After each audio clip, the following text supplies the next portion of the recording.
Welcome into another episode of the Saturday Report. I'm your host, Justin Andes. I woke up this morning and I asked myself, what better day to talk about the college football playoff than late July?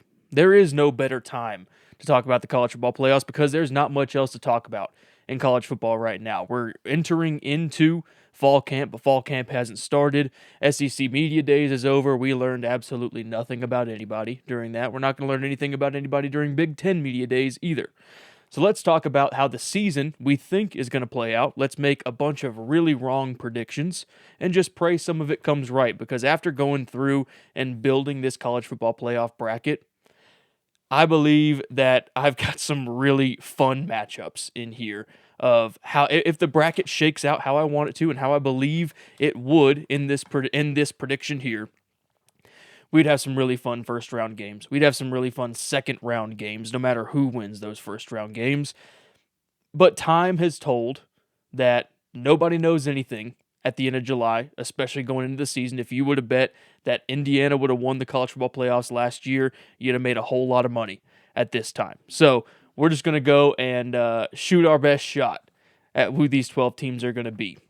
I'm going to start at the end, mainly because I'm not going to claim to know anything about the G6. I don't follow the G6 too closely. I know a few things here and there, but it looks like Boise State is far and away the odds-on favorite to win, not to win the G6, but to be the G6 team that makes the college football playoffs. So I'm just going to put them in at 12. I have not too much to say about that. From here on, I'm going to go 1 through 11.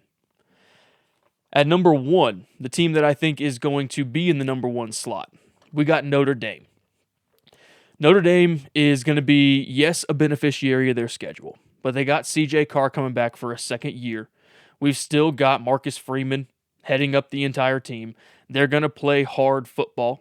And by hard football, I guess I mean they're going to play strong football. They're going to be hitting hard. They're going to play, I don't think they're going to play fast, but they're going to be methodical.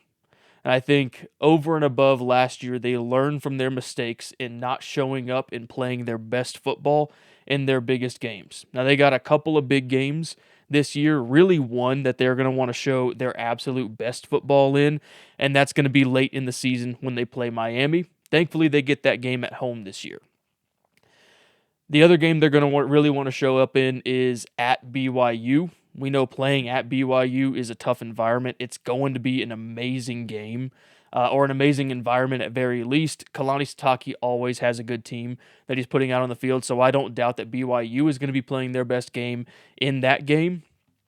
If Notre Dame shows up and plays their 90-95% game, they should be able to win that.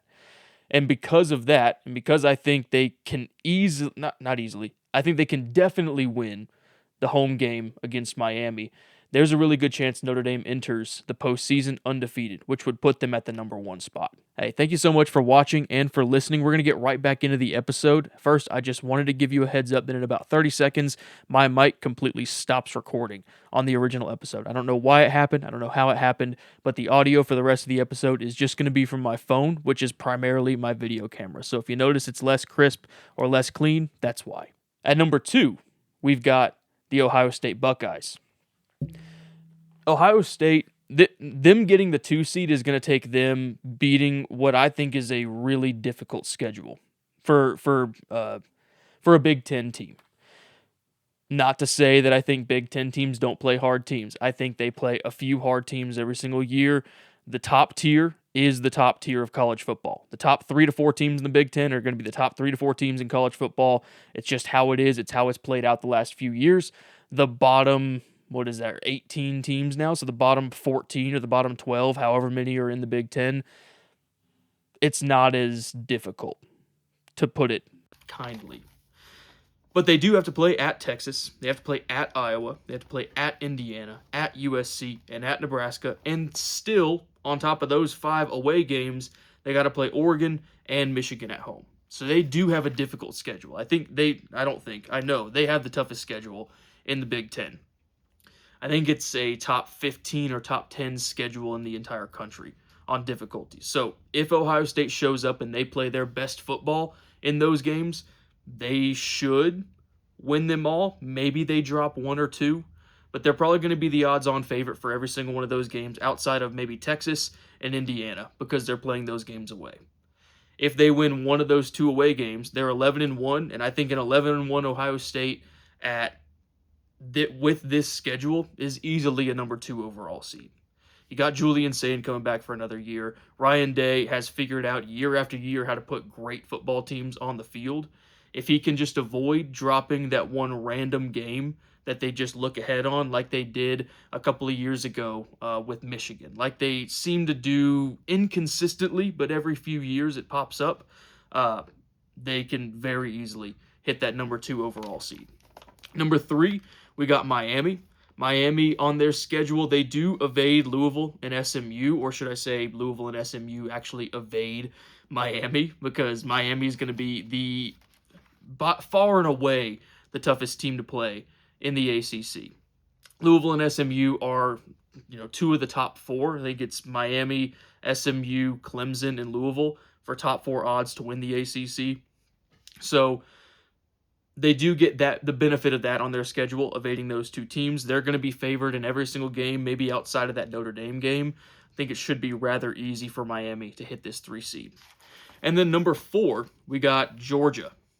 So really nice, actually. Top 4, we don't have any of the same conference in the top 4, which I'm going to enjoy, especially as we get down the line and see how this bracket shakes out. Georgia, they got to play Alabama at Alabama. They have to play at Ole Miss, and they play Georgia Tech in Week 13. They could still have a solid resume with how their schedule shakes out, but they also don't have a world beater of a schedule by SEC standards. They evade a lot of those top teams in the SEC, or the top tier teams within the SEC. So I think Georgia has a decently easy walk to the SEC championship. I think if they play a team like Texas or LSU or whoever would show up in there, they should be able to beat them as well. So Georgia takes that 4 seed. And those are going to be the 4 teams with a first round bye. Notre Dame, Ohio State, Miami, and Georgia, who are the next 4 in. The first is going to be Texas Tech. Even without Brendan Sorsby, although Will Hammond I don't believe is a 1-to-1 trade, there's a reason that you went out and got Brendan Sorsby. There's a reason that you and Cody Campbell tried to hold on so hard to Brendan Sorsby whenever you had him. You knew you were a quarterback away last year from making a further run and a deeper run. However, you're still going to have the schedule that favors you getting into the playoffs. Very much so. You're going to be favored in every single game. If you drop one of those games, you're out of the top 4, and it's so hard to go undefeated in today's college football landscape. So if you go 11-1, Texas Tech, you're going to be the number 5 seed. If you go 12-0, sure, you'll be in the top 4. But I foresee you losing at least one game. Not at least, probably just one game throughout this entire process. And that would put you at the 5 seed. Then behind you is going to be Indiana. Indiana, Kurt Cignetti, he's essentially ruined every single other new coaching opportunity that's going to be happening over the next 5 years. Because the argument is going to be, if Cignetti could do it at Indiana, you can do it at X university with better resources. Look at what's happening with Florida and with Auburn in the SEC. Look at what's going to be happening with probably Oklahoma State and the North Texas head coach coming over. There's going to be higher expectations because now it has officially been proven that in 2 years you can take a team from the worst overall record in the entirety of college football to winning a national championship. Cignetti's just got the magic. Can he bring the magic another year? I think so. You got Josh Hoover at quarterback. He knows how to run the RPO. You run a lot of RPO. You do play Ohio State and USC at home, so you get a couple of those more difficult, or probably 2 of your more difficult games at home in Indiana, which is a benefit to you. Your harder or more difficult away games are going to be at Michigan, at Nebraska, and at Washington. But those 3 are workable. If you drop one of these, you may find yourself in the top 4 and just replacing with Ohio State. So I would say Indiana could easily be in the 2 seed if they're 11-1. I think they're probably going to drop 2, but their resume is going to show that they are worthy of the 6 seed. So we have Indiana as a 6 overall seed. Next, this may be some wishful thinking on my end. We got LSU as the 7 seed. I do have them going 10-2. You can always go look at my LSU preview. That's how I think the season's going to shake out for them. They're going to end the season 10-2. A lot of this comes down to, number one, how does September play out? Number two, how do those home games at Death Valley play out? Because you are going to be playing Alabama at home, you're going to be playing A&M at home, and you're going to be playing Texas at home. You have to go to Ole Miss, you have to go to Auburn, you're going to be playing Clemson at home. So there are going to be difficult and very losable games on this schedule. If you can finish it all 10-2, you've got to be in one of those top 8 seeds, probably anywhere from the 4 to 8 range. The reason I chose LSU here, number one, yes, somewhat wishful thinking, but number two, I'm sold on LSU. I'm completely sold on LSU. I've consumed enough content around them. I have heard the arguments around them enough. But really, whenever I think about this season, I think about the last couple of seasons for LSU. They've had the defense under Blake Baker. They have not had the offense under Joe Sloan with Garrett Nussmeier playing quarterback. Now, you've got Lane Kiffin, who is, I don't know the last time he's had a poor offense. I don't know if he's ever had a poor offense. Alongside a defense in Blake Baker's defense that has been the anchor of the team, really. And I don't see how this thing could blow up in their face. I don't see an 8-4 season. I can foresee a 9-3, but I really do think LSU has the ability to make the playoff. You get a home game at Death Valley, which the place is going to be rocking. And the main reason I chose LSU is because right now, to win the college football playoff, you have a 5-way tie for LSU, Ole Miss, A&M, Oklahoma, and Alabama. And one of those teams, I think only one of those 5 are going to make it, and I think LSU would be the team to make it. At number 8, we have Oregon.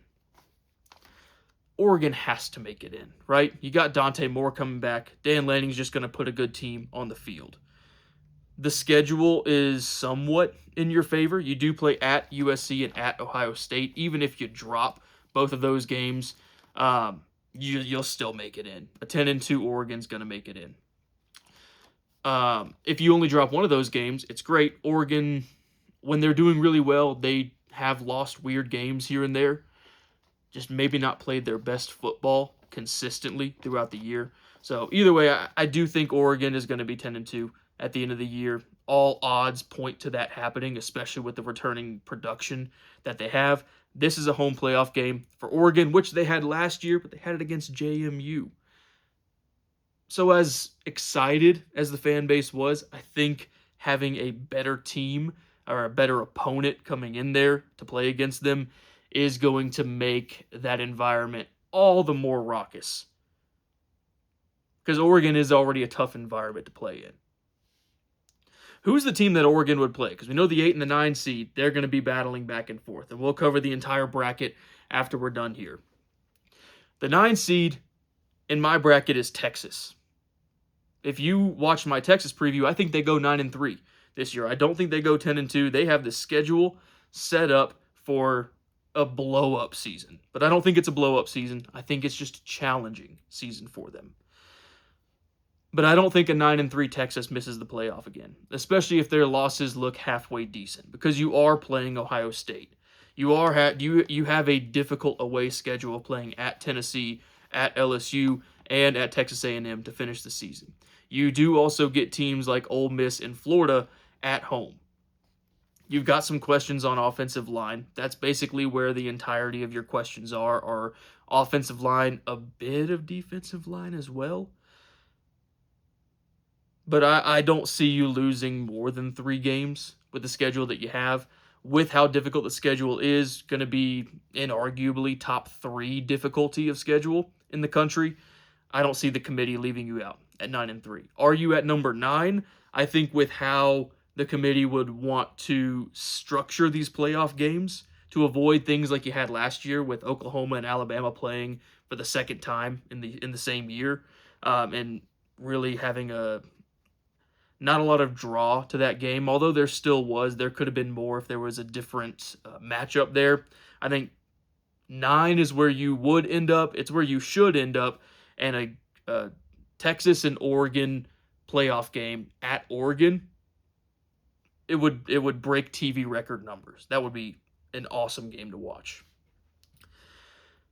At number 10, we've got Penn State. This is 100% a prediction based off of Penn State's schedule.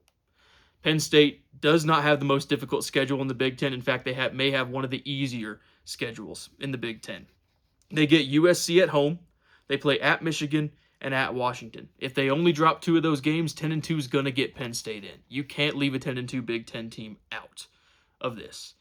But they do avoid those tougher games. They avoid Ohio State. They avoid Oregon. And they avoid Indiana. Every single other game besides those 3, USC, Michigan, and Washington, they should be favored in. And honestly, no matter how the schedule shakes out, Penn State fans are going to think immediately that the move from away from James Franklin and in with Matt Campbell is going to be the right move, because we finally got a guy that can take us to a playoff. So Penn State fans, they're going to be happy. That'll be great. And the schedule just shook out so that this year it was made possible. If James Franklin had this schedule last year, there's a chance that he does make it. But I digress. That doesn't mean anything now. Penn State is the 10 seed. And the 11 seed, I think Louisville is going to surprise a lot of people this year. I am 100% betting on Jeff Brom and Lincoln Kienholz, who transferred from Ohio State, was playing under Julian Sayin. I'm 100% betting on them to surprise a handful of people this year. I didn't see where they showed up in the odds to make the college football playoff or to win the college football playoff, and I don't think they're going to win. I think they can definitely make it, though. They have the schedule to make it. They don't play Miami, and they don't play Clemson. They do still get SMU, so they get one of the top 3 to play in the ACC. But they don't play Miami, they don't play Clemson. Their out-of-conference schedule and one of their in-conference games are going to be difficult. They play at Ole Miss, they play at Kentucky. A couple of SEC teams that they're playing, and they're playing away. All they have to do is win one of them. They do still have to play Georgia Tech as well. They get SMU at home, which is great. But Jeff Brom's going to put a hard-nosed team on the field. They're going to hit hard. They're going to play fast. And with a good quarterback like Lincoln Kienholz can be at the helm, I think they can be pretty dangerous. And 10-2 gets them in. Even in the ACC, 10-2 gets them in. Even if they're 10-3 and they go on to lose to, say, Miami in the ACC championship game, that gets them in. So that's how I think this top 12 will shake out. Now, I've got my little bracket here. I'm going to have the actual graphic put up. But this is how the bracket is going to be structured. First, you got Texas playing Oregon. We already talked about that. Whoever wins that game goes on to play Notre Dame. All 3 or both of those games, no matter who gets in, that's going to be must-see TV. Over on the top right side of the bracket, we've got Penn State playing at Death Valley, at LSU. Both, no matter where this would be, the environment would be amazing. But these are 2 brands that rarely get to play against each other. That's going to be an amazing game. And whoever wins that game, if I had to guess based on the rosters right now, would be LSU, would go on to play Ohio State. That's must-see TV as well. Both of these games are going to probably have higher ratings than any of those first-round games that we saw last year. In the bottom left corner, we got Texas Tech playing Boise State. I think that would be a fun matchup. I don't see how that would be an uninteresting game to watch, first of all. But no matter who goes on to play that game, they go on to face who I think is going to be the buzzsaw of the SEC, that is Georgia. And Georgia's probably going to come out of that with a win. So maybe a little bit lower ratings, quote unquote, for the TV executives to think about there. But I think that would still be a fun matchup, Texas Tech and Boise State. And then bottom right corner, Louisville playing at Indiana. Indiana hosting their first playoff game, I think. I don't believe they hosted last year. No, they wouldn't have hosted last year. So Indiana hosting their playoff game. Louisville coming in. Yes, Indiana probably ends that with a win and goes on to play Miami. A rematch of last year's college football playoff final, or the national championship. That would be a better term for that. A rematch of last year's national championship. All of these games would be amazing to watch. It would be so fun, and because of that, I selfishly hope this is exactly how the playoffs and the bracket turns out. Again, time has said and time has told that this is not how it's going to turn out because none of us know anything in July before anything on the season, fall camp, stuff like that starts out.